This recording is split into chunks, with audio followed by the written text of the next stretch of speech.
Hello दोस्तों, आज हम दक्षिण भारत के इतिहास को पढ़ेंगे जिसमें हमने संगम काल का एक वीडियो बना चुके हैं और दक्षिण भारत के राजवंश में हम एक वीडियो बनाए हैं जिसमें हम पल्लव और चालुक्य वंश को बताए हैं। तो आज के इस वीडियो में हम राष्ट्रकूट वंश और चोलक्य वंश के बारे में डिस्कस करेंगे। तो जो दक्षिण भारत का इतिहास है यह 100 ईस्वी से 1200 ईस्वी तक चला, जिसमें दक्षिण भारत के इतिहास को दो भागों में बांटा गया, एक संगम काल और एक दक्षिण भारत के राजवंश।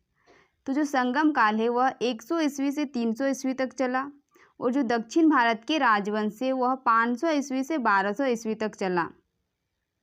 और जो दक्षिण भारत के राजवंश है उसको 4 भागों में बांटा गया, एक पल्लव वंश, राष्ट्रकूट वंश, चालुक्य वंश और चोल वंश, जिसमें से हम पल्लव और चालुक्य के बारे में पढ़ चुके हैं। तो आज के इस वीडियो में हम राष्ट्रकूट वंश और चोल के बारे में पढ़ेंगे। तो राष्ट्रकूट वंश 735 ईस्वी से 756 ईस्वी तक चला और जो चोल वंश है वह 850 से 1279 ईस्वी तक चला। तो इन दोनों के बारे में हम डिस्कस करेंगे। तो जो राष्ट्रकूट वंश है यह 735 ईस्वी से 756 ईस्वी तक चला। तो राष्ट्रकूट वंश के संस्थापक थे दंडीदुर्ग, जिसने राजधानी मानखेड़ को बनाया था। और राष्ट्रकूट वंश के प्रमुख शासक हुए कृष्ण प्रथम, ध्रुव प्रथम, गोविंद तृतीय, आमोधवर्ष और कृष्ण तृतीय। तो दंडीदुर्ग ने चालुक्य वातापी के अंतिम शासक कीर्तिवर्मन द्वितीय को पराजित कर राष्ट्रकूट वंश की स्थापना किए थे। दंडीदुर्ग ने, जो दंडीदुर्ग थे उसने राष्ट्रकूट वंश की स्थापना किए थे चालुक्य के वातापी के अंतिम शासक कीर्तिवर्मन द्वितीय को पराजित करके। तो अब राष्ट्रकूट वंश में जिसने जिसने शासक किया उसके बारे में पढ़ेंगे। तो जो कृष्ण प्रथम थे, दंडीदुर्ग के बाद इस राष्ट्रकूट वंश का अगला शासक कृष्ण प्रथम हुआ। इसने अपने शासनकाल में एलोरा के प्रसिद्ध कैलाश मंदिर का निर्माण करवाया था। ध्रुव प्रथम, उसके बाद आते हैं ध्रुव प्रथम। ध्रुव ने 780 ईस्वी को अपने बड़े भाई गोविंद द्वितीय को राजगद्दी से हटाकर शासक बना। इसने उत्तरापथ की तरफ विजय अभियान चलाया। इस अभियान में सफल के उपरांत ध्रुव ने गंगा यमुना के प्रतीक चिन्ह को अपना राज चिन्ह बनाया। ध्रुव ने गंगा यमुना के प्रतीक चिन्ह को। ध्रुव के बाद अगला शासक बना गोविंद तृतीय। गोविंद तृतीय भी एक महाप्रतापी शासक था। इसने पल्लव, पांड्य, केरल, प्रतिहार और गंग शासकों को पराजित किया। इसके बाद इसका पुत्र अमोघवर्ष इस वंश का अगला शासक बना। तो अब पढ़ेंगे अमोघवर्ष के बारे में। तो अमोघवर्ष गोविंद तृतीय का पुत्र था। गोविंद तृतीय का ही पुत्र था अमोघवर्ष। अमोघवर्ष जैन धर्म का अनुयायी था। इसने कन्नड़ भाषा में कविराज मार्ग की रचना की। अमोघवर्ष तुंगभद्रा नदी में जल समाधि लेकर अपने जीवन का अंत किया था।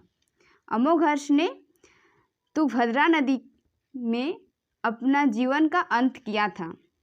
अब पढ़ेंगे कृष्ण तृतीय के बारे में। तो सत्ता हाथ में आते ही इसने कांची व तंजौर पर विजय अभियान चलाकर उन्हें जीत लिया और अकाल वर्ष की उपाधि धारण की।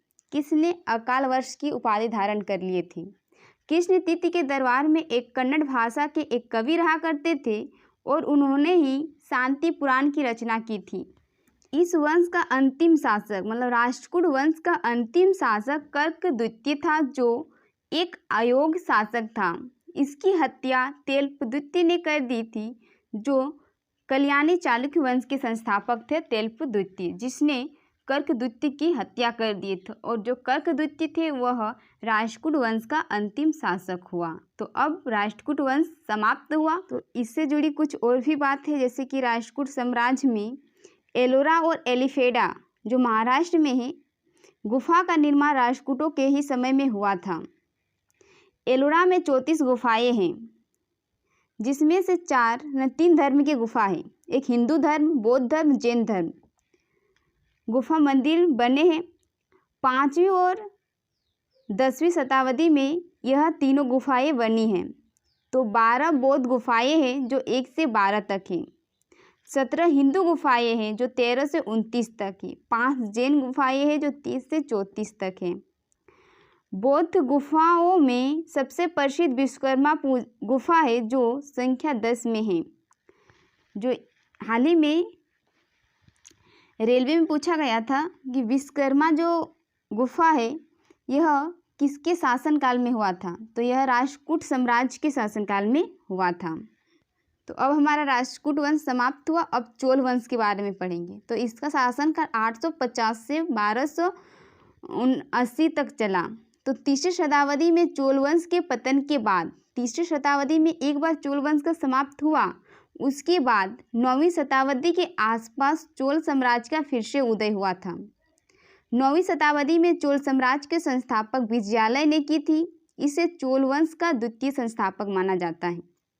तो चोल वंश के संस्थापक हुए विजयालय। इसने राजधानी तंजावुर को बनाया। चोल वंश के प्रमुख शासक हुए प्रांतक प्रथम, राजराज प्रथम, राजेंद्र प्रथम। और भी शासक रहे, लेकिन हमें सिर्फ इन तीनों के ही बारे में पढ़ना है क्योंकि इन तीनों से ही क्वेश्चन एग्जाम में बनती है। विजयालय ने 9वीं शताब्दी में चोल साम्राज्य की स्थापना की और तंजौर को जीतकर उसे अपनी राजधानी बनाया। इसके बाद प्रांतक प्रथम चोल साम्राज्य का अगला शासक बना। प्रांतक प्रथम के शासनकाल में राष्ट्रकूट शासक कृष्ण तित्ती ने आक्रमण किया था और इसमें चोलों को बुरी तरह से हार हुई।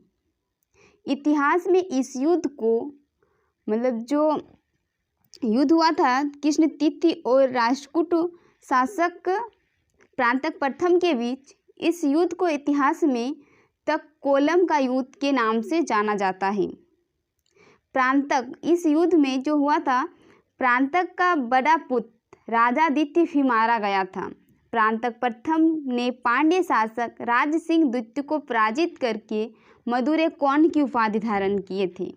प्रांतक प्रथम ने मधुरे कौंड की उपाधि धारण किए थे राज सिंह द्वितीय को पराजित करके, क्योंकि इसके जो प्रांतक प्रथम थे, इसके जो बड़ा पुत्र थे राजादित्य, इसको कृष्ण तित्ती ने बुरी तरह से मार डाला था। तो अब पढ़ेंगे राजराज प्रथम के बारे में। तो राजराज प्रथम चोल का साम्राज्य का सबसे महान और शक्तिशाली राजा था। यह शैव धर्म का अनुयायी था। राजराज प्रथम शैव धर्म का अनुयायी था। इसने श्रीलंका पर आक्रमण करके उसके उत्तरी हिस्सा पर विजय प्राप्त की थी। इसी ने तंजौर में प्रसिद्ध बृहदेश्वर मंदिर का निर्माण करवाया था। तो बृहदेश्वर मंदिर किसने निर्माण किया था? तो राजराज प्रथम ने। और जो ये विंध्येश्वर मंदिर है यह तमिलनाडु में है। यह विश्व का एकमात्र ऐसा मंदिर था, विंध्येश्वर मंदिर, जो ग्रेनाइट पत्थर से बना था और इस यूनेस्को की विश्व विरासत की सूची में भी शामिल किया गया है। इसके बाद राजराज प्रथम के बाद अगला शासक राजेंद्र प्रथम बना। तो राजेंद्र प्रथम ने चोल साम्राज्य का सर्वाधिक विस्तार किया अपने शासनकाल में। बंगाल के पाल शासक महिपाल को पराजित करने के बाद राजेंद्र प्रथम ने गंगेकोट चोल की उपाधि धारण की और नवीन राजधानी गंगकोट चोलपुरम के निकट चोलगंगन नामक विशाल तालाब का भी निर्माण करवाया था राजेंद्र प्रथम ने। तो बंगाल के पाल शासक महिपाल को पराजित किया राजेंद्र प्रथम ने और गंगेकोट चोल की उपाधि धारण की। उसने राजधानी गंगकोट चोलपुरम के निकट चोलगंगन नामक विशाल तालाब का भी निर्माण करवाया था। चोल वंश का अंतिम शासक राजेंद्र तित्ती हुआ। उसके बाद कोई योग्य शासक नहीं हुआ, जिसके कारण यह जो चोल साम्राज्य थे यह स्वतः समाप्त हो गए। तो जो दक्षिण भारत के राजवंश थे उन सारे को हम पढ़ चुके हैं। तो यहीं पे हमारा वीडियो समाप्त हुआ। कैसा लगा आपको वीडियो कमेंट में ज़रूर बताइए और चैनल में अगर पहली बार आए तो चैनल को लाइक करें, सब्सक्राइब करें और बेल के आइकन को भी दबाएं।